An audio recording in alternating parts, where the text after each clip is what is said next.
This man is Jean-Baptiste Pierre-Antoine de Monnet Chevalier de Lamarck. In 1809, 50 years before Darwin published The Origin of the Species, he wrote what is widely recognized as the first comprehensive theory of evolution. His book, De Philosophie Zoologique, introduced the notion of an internal code within every living thing, which, when passed down through successive generations, defined the physiological characteristics of a species. At the center of Lamarck's theory laid what he called the adaptive force.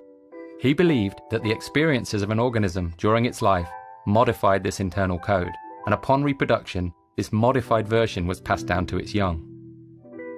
Whilst not biologically accurate, and ultimately superseded by Darwin's theory of natural selection, the epigenetic theories put forward by him are beginning to find new homes in unexpected places.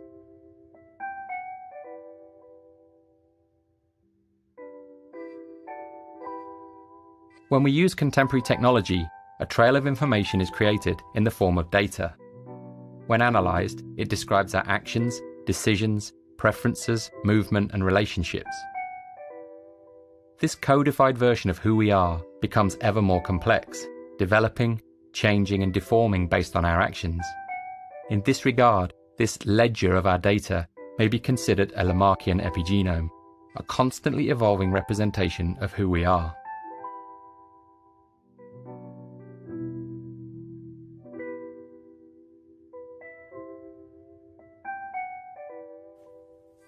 This is Bill Hamilton, one of the most significant evolutionary theorists of the 20th century. His work studying the social structures of ants, bees, and wasps had a profound effect on our understanding of the role of genes in social behaviors such as altruism. He believed, and went on to prove, that the driving force behind evolution was not the individual, but the gene. He stated that the ultimate criterion which determines whether a gene will spread is not whether the behavior is to the benefit of the behavior, but whether it is to the benefit of the gene. In the mid-1970s, the British evolutionary biologist Richard Dawkins built on the work of Hamilton and others to popularise the concept of the selfish gene. In his book of the same name, he introduced the notion of a gene which, whilst devoid of any motives or will, could be metaphorically and pedagogically described as if it were. In this model, the individual organism is a transient carrier, a survival machine for the gene. User-centered design principles have dominated the world of computing for many decades, but what if we looked at things a little differently? What if the ledger could be given a volition or purpose, rather than simply acting as an historical reference? What if we focused on creating a richer ledger by introducing more sources of information? What if we thought of ourselves not as the owners of this information, but as custodians, transient carriers, or caretakers?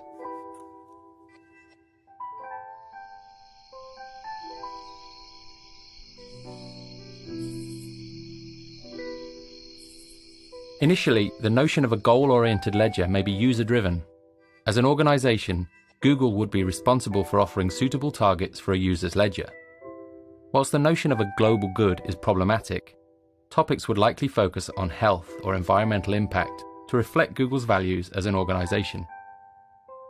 Once the user selects a volition for their ledger, every interaction may be compared to a series of parallel options. If one of these options allows the ledger to move closer to its goal, it will be offered up to the user.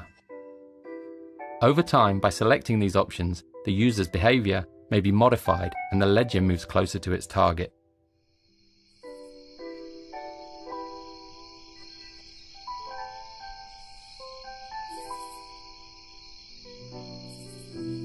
As this line of thinking accelerates and the notion of a goal-driven ledger becomes more palatable, suggestions may be converted not by the user, but by the ledger itself. In this case, the ledger is missing a key data source, which it requires in order to better understand this user. In order to plug the gap in its knowledge, the ledger begins searching for a device which delivers the required data when used.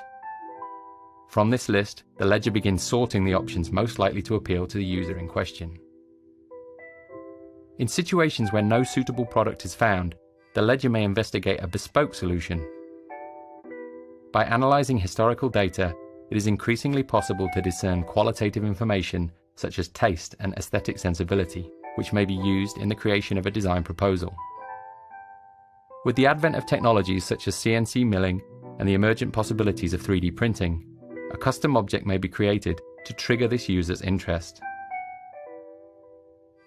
In this way, the ledger is able to plug gaps in its knowledge and refine its model of human behavior.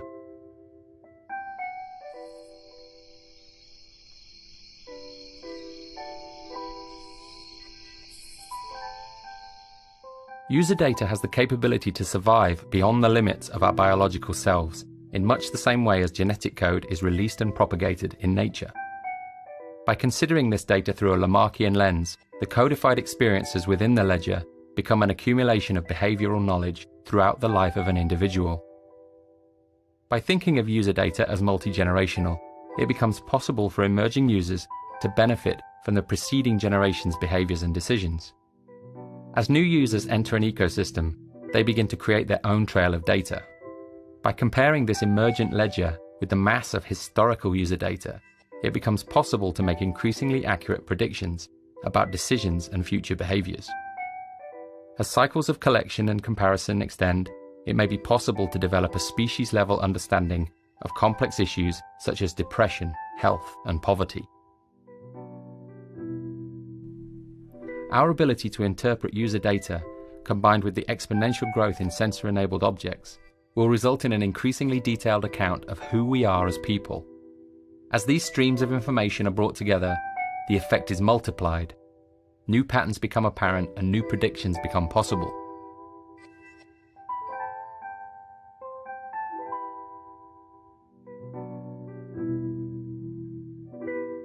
Since the 1970s, huge efforts have been made in sequencing the human genome. Today, after many years of research and billions of data points, that sequence is known. By adopting a similar perspective with user data, we may begin to better understand its role. Just as the examination of protein structures paved the way to genetic sequencing, the mass, multi-generational examination of actions and results could introduce a model of behavioral sequencing. As gene sequencing yields a comprehensive map of human biology, researchers are increasingly able to target parts of the sequence and modify them in order to achieve a desired result. As patterns begin to emerge in the behavioral sequences, they too may be targeted. The ledger could be given a focus, shifting it from a system which not only tracks our behavior, but offers direction towards a desired result. We are at the very beginning of our journey of understanding in the field of user data. By applying our knowledge of epigenetics, inheritance, and memetics to this field, we may be able to make mental leaps in our understanding, which could offer benefits to this generation, to future generations, and the species as a whole.